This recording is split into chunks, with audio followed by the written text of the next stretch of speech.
You know, when we imagine the great threats to human survival, our minds automatically jump to like these huge apocalyptic scenarios. Right, like nuclear fallout or some devastating global drought. Exactly. We picture a shadowy terrorist network or a sudden outbreak of a hemorrhagic fever. But here is a mind-bending contrast to really ground the deep dive we are taking today. Yeah, this is the wild part. In the early 21st century, you, the average person listening to this right now, are statistically far more likely to die from binging at McDonald's than from a drought, Ebola, or an Al-Qaeda attack combined. It's just, it's crazy to think about. We have crossed this invisible threshold in human history where sugar is actually fundamentally deadlier than gunpowder. I mean, sugar being deadlier than gunpowder. That is wild. That brings us to the mission of today's deep dive. We are exploring the core concepts from Yuval book, Homo Deus, A Brief History of Tomorrow. Yeah, and we're setting out to answer an unprecedented, almost terrifying question, really. Right. If humanity is actually managing to conquer its oldest, most ruthless enemies, I mean, famine, plague, and war, what exactly are we going to do next? Because for thousands upon thousands of years, humans woke up every single morning with a very specific, highly stressful to-do list. Which was basically just survive, right? Exactly. Survive famine, survive plague, survive war. Those three horrors were considered an integral part of the cosmic plan, just a permanent flaw in our nature. You couldn't fix them. You could only pray for deliverance. Okay, let's unpack this. Let's paint a visceral picture of what that actually looked like specifically with famine. Yeah, let's go back to the French town of Beauvais in 1694. Right, because this wasn't just a modern recession where people had to tighten their belts a little bit. No. The weather had completely ruined the harvest for 2 consecutive years. The granaries were totally empty. Local officials at the time described populations that were just driven absolutely mad by wretchedness. I mean, people were literally eating cats. They were boiling nettles and weeds. Yeah, they were even eating the flesh of flayed horses that had been cast onto dung heaps. Oh, wow. That is incredibly dark. It is. And between 1692 and 1694, about 2.8 million French people starved to death. Wait, 2.8 million? Yeah, that was 15% of the entire population of the country just wiped out simply because it didn't rain at the right time. All while King Louis XIV was, lounging in the absolute luxury of Versailles. The contrast with today is just staggering. It is. I mean, millions of people today still face severe nutritional insecurity, surviving on unbalanced diets of heavily processed starches and sugars. But the biological poverty line, that hard metabolic limit where human organs physically shut down and cannibalize themselves from a total lack of calories. Right, that line has been largely broken. Exactly. And the mechanism that broke it isn't just modern agriculture, is it? No, it's the sheer velocity of the global trade network. If a severe drought hits a region today, international trade turns that localized food shortage into, well, an arbitrage opportunity. Like logistics networks and commodity futures. Yeah, shipping conglomerates can redirect millions of tons of grain across the ocean in a matter of days. Mass starvation is no longer a natural disaster. It's almost entirely a man-made political choice, like a dictator blocking aid convoys. That makes so much sense. And the data reflects this incredible pivot. In 2010, famine and malnutrition combined killed about 1 million people globally. Which is still tragic, but obesity killed 3 million. 3 million. To our ancestors who lived in absolute terror of an empty stomach, our modern relationship with food would look like sheer insanity. Oh, totally. We willingly go on fasting retreats. We drink nothing but green vegetable shakes for 3 days by choice. Right. There's a profound, dark irony here. Marie Antoinette's infamous "let them eat cake" has materialized in the strangest way possible. How so? Well, today, the poorest populations are often gorging on heavily processed sweets and fast food because it is artificially cheap, while the ultra-rich are the ones meticulously portioning out steamed tofu and quinoa. Ah, yeah, it's a complete inversion of the historical norm. Absolutely. So if global trade and agricultural science have sort of neutralized the threat of an empty stomach, that leaves humanity with its second great historical terror. The invisible armadas of infectious disease. Yeah, plagues. Consider Francisco de Aguirre in 1520. He was a single African slave brought over on a Spanish ship to Mexico. Right, and he had no idea, but somewhere inside his cellular makeup, a biological time bomb was basically ticking. Yeah, he was carrying the smallpox virus. He lands in Mexico, falls ill, and is taken in by a local family in the town of Sempoayan. And he infects them. Right, they infect the neighbors. 10 days later, the town is a graveyard. Refugees fleeing that town carried the virus outward. In March of 1520, Mexico had a population of 22 million people. Just 9 months later, only 14 million were left. Wow, a third of an entire continent's population erased by a single microscopic carrier. It's hard to even fathom. What's fascinating here is that the people of that era had absolutely no framework to process the catastrophe. I mean, the Mayans thought it was evil gods flying from village to village at night. Like in medieval Europe during the Black Death, they blamed demonic forces or miasma, bad air. Exactly. The prescribed cures were things like smearing squashed black beetles on open sores. They had no conception that a single drop of water could contain an armada of self-replicating predators. But today, the paradigm has completely shifted. We no longer view disease as a theological mystery or a divine punishment. We recognize it as a technical, biological entity. Right. If a hemorrhagic fever breaks out today, we don't organize a mass prayer procession. We sequence the genome of the virus. We mobilize global investigative committees. We get furious and demand the resignation of health ministers for incompetence. We literally expect our engineering and medical infrastructure to handle it. Yeah, we have shifted from theological helplessness to engineering dominance. Take Right. something like texobactin, which is a relatively new class of antibiotic. Okay, tell me about that. Well, for decades, bacteria have outsmarted our drugs by mutating their proteins to block the medicine. But texobactin targets the lipid precursors of the bacterial cell wall, essentially the structural fats. Which they can't change easily. Exactly. Bacteria cannot easily mutate those fats without destroying themselves. We are literally reverse engineering their evolutionary vulnerabilities. That is incredible. And we're even conceptualizing nanorobots, right? Molecular scale machines designed to navigate the human bloodstream. Yeah, identifying the specific surface antigens of cancer cells and delivering localized toxins without harming healthy tissue. Nature has billions of years of experience fighting organic threats, but pathogens have absolutely zero evolutionary defense against bionic engineered predators. So if global logistics and biotechnology have largely retired famine and plague as uncontrollable forces of nature, logic sort of dictates that humans would just turn on each other. You'd think so, yeah. Right. If you finally have a surplus of food and health, your neighbors are going to try and steal it. So why hasn't the eradication of scarcity led to massive, perpetual resource wars? Because the nature of war and the underlying concept of wealth has fundamentally transformed. We've essentially broken Chekhov's law. Oh, the idea that a gun introduced in Act 1 must be fired by Act 3. Exactly. The nuclear gun was hung on the wall in Act 1 of the Cold War, but we've refused to fire it in Act 3. Throughout history, if an empire acquired a new, devastating weapon, they eventually used it. But the Cold War introduced arsenals capable of ending civilization completely. Right, turning war between superpowers into a guaranteed act of collective suicide. Here's where it gets really interesting, though.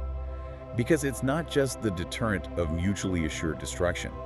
The actual mechanics of what we consider wealth have shifted away from physical objects. This is a crucial point, yeah. Think about the year 1998 when Rwanda invaded the Congo to seize their coltan mines. Coltan is vital for manufacturing mobile phones, right? Yeah, and Rwanda made hundreds of millions of dollars a year looting those physical mines. That is the old material-based economy. You can conquer a physical mine with a standing army. But contrast that with modern superpowers. Wealth today is concentrated in human capital, intellectual property, and incredibly complex financial systems. You cannot conquer a knowledge-based economy with bullets. What would happen if a hostile military invaded Silicon Valley to seize its wealth? The wealth isn't in the silicon. It's in the minds of the software engineers and the institutional trust of the market. Right. The moment tanks roll in, the engineers flee, the servers are wiped, the stock market plummets, and the wealth simply evaporates. China makes vastly more money in a single day of peaceful, integrated tech commerce with global partners than Rwanda made in an entire year of violent looting. Exactly. You cannot physically shoot your way to knowledge. The profitability of conquest has just plummeted. Peace is no longer just a temporary ceasefire between inevitable conflicts. It has become the structural baseline of the global economy. Well, okay, the immediate hurdle my mind jumps to is global terrorism. I mean, it dominates our news cycles, it shapes domestic policy, and it creates a pervasive atmosphere of danger. Doesn't the profound impact of terrorist networks prove the world is still fundamentally governed by violence? I see why you'd think that. Terrorism is incredibly visible. But structurally, it is a strategy of extreme weakness. It is adopted specifically by groups who lack access to real state-level military power or economic leverage. That makes sense. Think about the numbers we mentioned earlier. In 2010, obesity killed 3 million people. Terrorists globally killed roughly 7,700. For the average citizen in a developed nation, the high fructose corn syrup in a soda is statistically a far deadlier threat than a militant network. Yet they dictate so much of our geopolitical maneuvering. How does a structurally weak entity wield so much influence? Because terrorism is pure theater. It is a psychological exploit designed to provoke an asymmetrical overreaction. Terrorists are like a fly trying to destroy a china shop. A fly? How does a fly destroy a china shop? Well, the fly is tiny. It doesn't have the kinetic energy to tip over even a single teacup, so it finds a massive bowl, flies into its ear, and buzzes furiously. Ah, I see. The bowl goes wild with fear and anger, thrashes around, and destroys the entire china shop itself. Al-Qaeda couldn't topple Saddam Hussein or fundamentally alter the Middle Eastern geopolitical infrastructure. They lacked the military hardware. So they provoked the United States on 9/11. Right. And the resulting multi-trillion-dollar wars, domestic surveillance overhauls, and geopolitical destabilization did the work for them. The fly only wins if it can trick the bull into destroying the shop. Synthesizing this journey, the existential threats that historically defined human existence, like starving, catching a plague, or being conquered by an invading army, they are increasingly manageable technical challenges. Yeah, they really are. But human history abhors a vacuum. If we aren't spending all our energy simply trying to survive the winter, what fills that void? We are setting a new, unprecedented agenda. We are aiming to upgrade Homo sapiens into Homo Deus, literally human gods. And the first major pillar of this upgrade is solving death. Solving death. That sounds like sci-fi. But if we connect this to the bigger picture, modern science no longer views death as a metaphysical mystery, right? Exactly. It isn't a hooded figure stepping out of the shadows to decree that your mortal lease has expired. Death is viewed strictly as a series of cascading technical glitches. Like a clogged artery restricting blood flow. Or a chance genetic mutation in a liver cell causing unchecked replication. Or a virus overwhelming the immune system's cytokine response. And the foundational belief of modern engineering is that every technical problem has a technical solution.